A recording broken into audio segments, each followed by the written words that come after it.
மீண்டும் உங்க எல்லாரையும் சந்திக்கிறதுல ரொம்ப சந்தோஷம். நடந்த ஒரு சுவாரஸ்யமான நிகழ்வு இன்னைக்கு நான் உங்களோட பகிர்ந்துக்க போறேன். ஒரு 6 மாதத்துக்கு முன்னால நாங்க வசிக்கக்கூடிய இந்த அப்பார்ட்மெண்ட்டுக்குள்ளார ஒரு 6, 7 குரங்குகள் வந்துருச்சு. அதனுடைய தொல்லை தாங்க முடியல. பின்னால கதவுகள் திறந்திருந்தா பால்கனி வழியா உள்ள குதிச்சு வீட்டுக்குள்ள போக வேண்டியது, வீட்டுக்குள்ள இருக்கக்கூடிய தின்பண்டங்கள் எல்லாம் எடுக்க வேண்டியது, இப்படி பயங்கர அட்டகாசம் பண்ணிட்டு இருந்துச்சு. ஒரு முறை எங்க வீட்டுக்குள்ளரையும் வந்துருச்சு.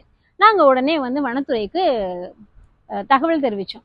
அவங்களும் நிறைய தடவை எங்களோட தொடர்பு கொண்டு பேசினாங்க. வரேன்னு சொன்னாங்க, வர முடியல.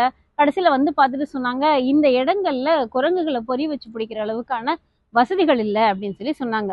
எங்களுக்கும் நிறைய இந்த மாதிரி பண்ணுங்க அந்த மாதிரி பண்ணுங்கலாம் சொன்னாங்க. நாங்கள் என்னென்னமோ பண்ணி பார்த்தோம். அதை துரத்தவும் முடியல, அதனுடைய அட்டகாசத்துலேருந்து எங்களால் தப்பிக்கவும் முடியல.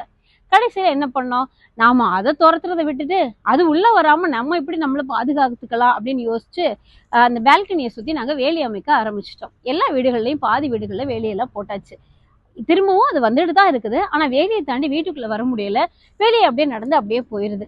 சில நேரங்களில் நம்முடைய வாழ்க்கையிலையும் அப்படிதாங்க. நம்மளை சுற்றி நிறைய பேர் இருப்பாங்க, நம்மளை தொந்தரவு பண்ணிக்கிட்டே இருப்பாங்க.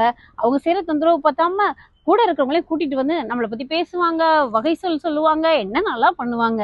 நம்மளால அதுலேருந்து தப்பிக்க முடியலை அப்படிங்கும்போது என்ன செய்ய முடியும்? அவங்க நம்மக்கிட்ட நெருங்காமல் இருக்கிறதுக்கு நம்ம என்ன முயற்சி செய்ய முடியுமோ அதுதான் செய்ய முடியும்.